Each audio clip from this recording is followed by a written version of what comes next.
What's on, ladies and gentlemen? My name's Ross, I like games, and today I'm a little bit croaky, but we've got a new level 7 Digimon to talk about. So what am I going to do? Not bring you the new level 7 Digimon? That, ladies and gentlemen, would be a little bit weird. Although if I am a little bit slow for the next day or two, please understand that I'm actually kind of poorly right now. No, it's not that. It is classic. I've been back at school for a week, and, well, kids have germs, alright? Kids have germs, but we've got a new level 7 Digimon to talk about, and I think that's the most important thing. We are actually talking today about the lovely RagnaLordmon. And as always, if I'm mispronouncing these, correct me in the description or down in the comments. I am pretty gosh darn knowledgeable about TCGs. Digimon, I'm learning, ladies and gentlemen. I'm learning. Now, I need to give a shout out to DigimonCard.dev, where I'm getting the translations from. And I think for a change, I might even use the English versions, the English translations they've had, purely because the images we've had are not great, and they've cleaned them up and really done a good job making them nice and clear. So, RagnaLordmon then. What have we got? Well, we got a new level 7 Digimon, and this is really kind of cool because it means that we can compare it quite nicely to all the other level 7 Digimon we've seen in the past. So starting off with the stats then, we've got a 14 cost to play normally, which is expensive but is actually cheaper than the other two. And we've got 3 cost to evolve either from a red or a black level 6. And this is really cheap. Both Millenniummon from Ultimate Power and Omnimon from New Evolution cost 6 to evolve as a level 7. Generally, evolving into a level 5 costs 3, or evolving into a level 6 might cost 3. This is extremely cheap for evolving up into a level 7. It is, by a margin, the cheapest one we've got so far.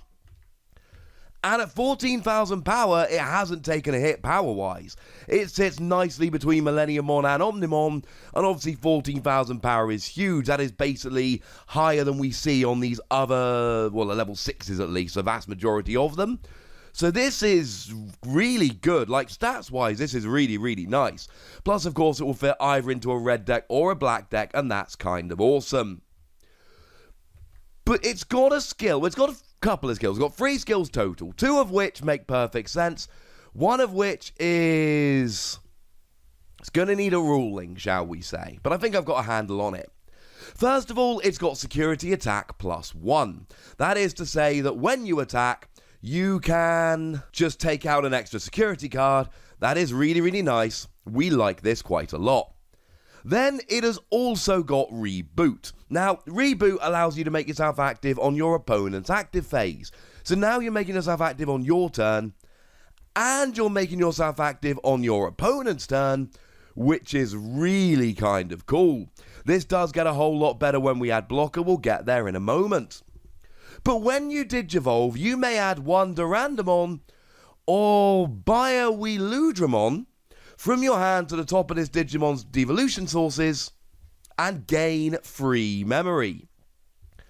Now, it says add, not play, so I'm not 100% sure here, and I don't think we will be until we get a proper ruling, but I'm not entirely sure where you're expected to pay for them or not. Now, if you do have to pay for them, that would essentially make this a 6 cost to evolve, which would be perfectly in line with the others that we'd seen. If you don't, then you get to add another evolution source and it's only free to evolve. So it's kind of absolutely busted. But I do get the impression that you are going to have to pay the memory here. Otherwise, you're essentially evolving for free because you're paying free to evolve, but then you're getting the free memory straight back. The translation we've got is, by adding one of those Digimon from your hand to the top of this devolution sources, you get plus free memory. Either way, this is awesome. The plus 3 memory here is great. But the good news is, the really good news, we've actually got both of those cards that have been revealed as well. And again, shout out to DigimonCard.dev, who have cleaned up these images and translated them, and they are awesome. And the one that I'm excited about first of all is RagnaLordmon. And again, apologies for the pronunciation here. But what we've got is a level 6 black, though it can evolve from black or red, And just quick spoiler alert, the other level 6 Durandamon can evolve from black or red. Same as RagnaLordmon, so we can go proper black-red here if we like. But this has got an inheritable skill, Blocker. Now it's worth pointing out, level 6s, generally speaking, don't have inheritable skills. We are not used to seeing inheritable skills on level 6s. Even though we have some level 7s, we don't expect to see inheritable skills on level 6s, but thematically, we are trying to add them to our devolution sources or digivolution sources as we evolve up. So this makes absolute perfect sense to me. And it gives you Blocker. And then, not unlike Greymon from Ultimate Power, you've got the combination of Reboot and Blocker. And the combination of Reboot and Blocker is nuts. Because essentially, on your turn, you attack. But then you get made active on your opponent's active phase. And then on their turn, you block. And then you get made active on your active phase. And so on and so forth. And as a 14,000 power blocker, that is kind of over the top, beautiful, ridiculously awesome. Being able to just constantly block and attack on subsequent turns when you're one of the most powerful Digimon on the field, yes. Definitely yes. But if you don't want to go blocker, we've got Durandamon here who's got piercing. Now, both of these cards we're looking at 10 cost to play normally, which honestly is pretty cheap for a level 6. 12,000 power, which is pretty good for a level 6. I mean, this puts them right on a level with those vanilla level 6s that we saw back in the starter decks. Things like Pleasiumon, for instance. 10 cost to play normally, 12,000 power, but they've got an inheritable skill. Though they are free cost to evolve, like we said, so they are mildly more expensive. But then you can evolve from 2 different colours, so that's kind of awesome. So they're pretty cheap and pretty powerful, and they've got inheritable skills as well. I mean, you can put Durandamon side by side with Hoomon here, and the only difference is it's 1 more cost to evolve, but you can also evolve from a black Digimon, and you've got an inheritable skill of piercing. Kind of makes Hoomon not look quite so good anymore. But piercing also gives us a great combo here, because we've got the extra security attack. Piercing means that when you take out a resting Digimon in a battle, you also get to perform a security check. But you've got extra security attack. You've got security attack +1. But here's the thing.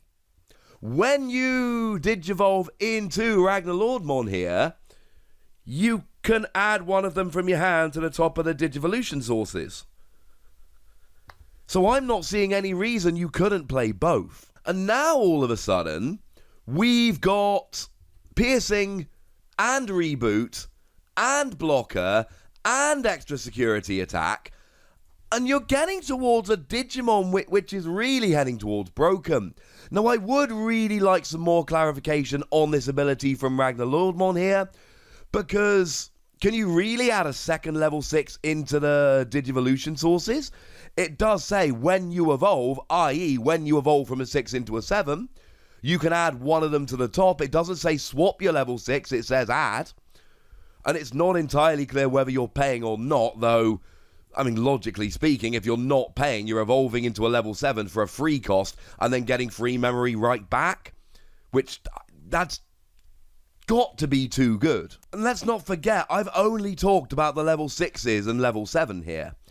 I have not told you about all of those other beautiful Digimon that are either red or black that have got really nice inheritable skills we can also be taking advantage of. I mean, looking at some of the black cards from Ultimate Power here, don't forget we've got the Greymon, where if you've got Reboot, you've got Jamming. Jamming says you will not be destroyed by security Digimon.